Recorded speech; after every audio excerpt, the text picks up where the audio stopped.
Hello friends, आज हम MPSC 008 Bharat में राज्य राजनीति ये नई बुक स्टार्ट करने जा रहे हैं और इसके फर्स्ट चैप्टर भारत में राज्य राजनीति का विकास हम उसका इंट्रो स्टार्ट करेंगे आज और उसके बाद उसके इम्पोर्टेंट क्वेश्चंस लेंगे। तो स्टार्ट करते हैं। चैप्टर 1 भारत में राज्य राजनीति का विकास कैसे हुआ उसके बारे में है। भारत में राज्य राजनीति का विकास स्वतंत्रता के बाद एक विशेष कार्य क्षेत्र के रूप में हुआ। मतलब इम्पोर्टेंस दी गई राज्य की राजनीति का विकास करने के लिए। कब? स्वतंत्रता के बाद। भारतीय संघ के राज्य ने, भारतीय संघ जो भारत एक संघ है, उसके राज्यों ने 1956 में अपने पुनर्गठन का अनुसरण करते हुए कि मतलब उन्हें दोबारा से उनका गठन किया जाए, उसका अनुसरण करते हुए अपनी अपनी विशेष पहचानों का रूप धारण कर लिया। सभी राज्यों ने एक विशेष पहचान का रूप धारण कर लिया था। भारत के राज्यों को उनके पुनर्गठन से पहले, जब तक भारत के राज्य का पुनर्गठन नहीं हुआ था, उससे पहले उनको 4 श्रेणियों में रखा हुआ था। ABCD राज्य। अनेक राज्यों में 50 व 60 के दशकों में कुछ ऐसे घटनाक्रम हुए जिनके कारण एक बार फिर से राज्य की राजनीति का अध्ययन करने की ज़रूरत महसूस हुई। अगला है 1960 के दशक में राजनीतिक विद्वानों को राज्य की राजनीति का अध्ययन एक विशेष विषय के रूप में करने की आवश्यकता भी महसूस हुई कि हमें दोबारा से विचार करना चाहिए अपने राज्य की राजनीति पर, उनके कार्यक्षेत्र पर, क्योंकि 50 और 60 के दशक में कुछ ऐसे घटनाक्रम हुए जिनसे राज्य की राजनीति प्रभावित हुई और एक बार उन पर दोबारा से उनकी राजनीति पर अध्ययन करने की ज़रूरत महसूस हुई। क्या घटनाक्रम थे ये हम आगे क्वेश्चंस में पढ़ेंगे।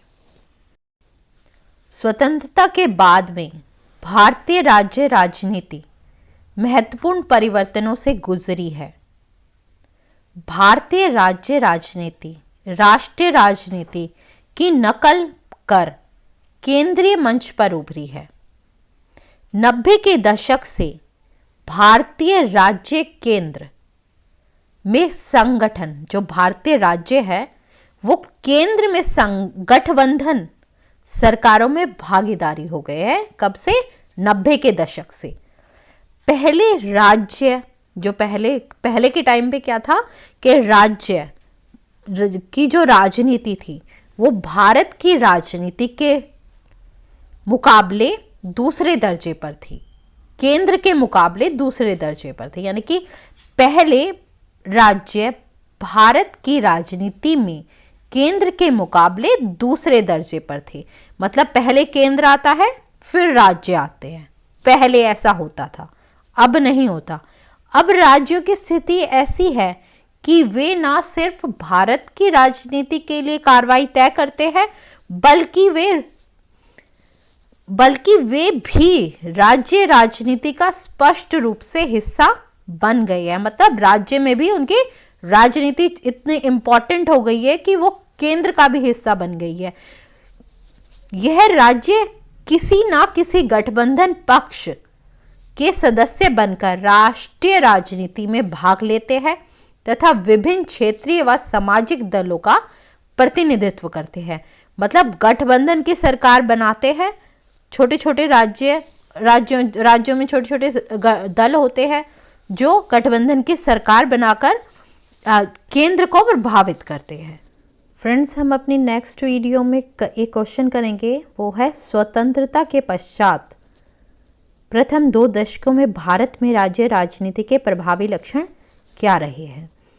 तो इसका थोड़ा सा आपको डेमो दे देती हूँ कैसा होगा क्वेश्चन। स्वतंत्रता के बाद प्रथम 2 दशकों में राज्य राजनीति केंद्र के प्रभाव में ही फली फूली है। ये मैं फॉर एग्जांपल समझा रही हूँ क्योंकि मेरा जो नेक्स्ट वीडियो है इस क्वेश्चन पर आधारित है। आप इस क्वेश्चन को अच्छी तरह से पूरा समझने के लिए वो वीडियो ज़रूर देखिएगा और प्लीज़ मुझे सजेस्ट कीजिए कि मैं PDF वाले वीडियोस बनाऊँ या हैंड रिटन नोट्स वाले वीडियो बनाऊँ। तो इसको पढ़ लेते हैं थोड़ा सा।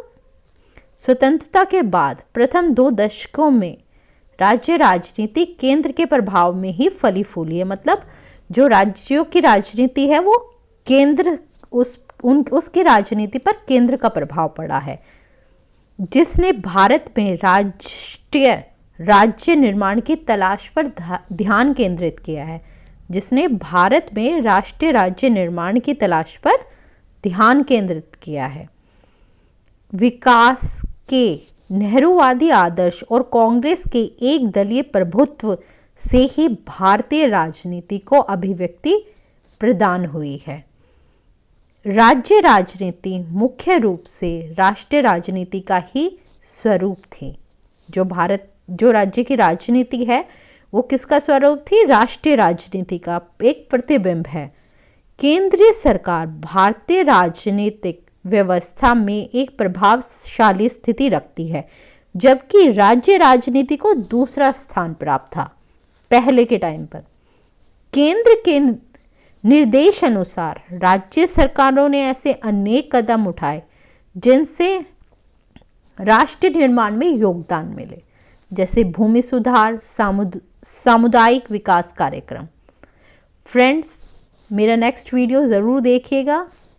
इस क्वेश्चन को मैं पूरी डिटेल से समझाऊंगी और प्लीज़ मुझे बताइए कि मुझे वीडियो कैसे बनाने चाहिए, कैसे वीडियोस आपको अच्छे लगते हैं, PDF स्लाइड्स वाले या फिर हैंड रिटन नोट्स वाले। अगर आप बताएंगे, कमेंट में लिखेंगे तो मेरी हेल्प हो जाएगी इसमें। Friends, thank you for watching my video and please देखते रहिए मेरे आने वाले वीडियोस को। अगर मेरे वीडियोस आपको पसंद आए तो प्लीज़ लाइक कीजिए, कमेंट कीजिए और शेयर कीजिए। Thank you friends for watching my videos.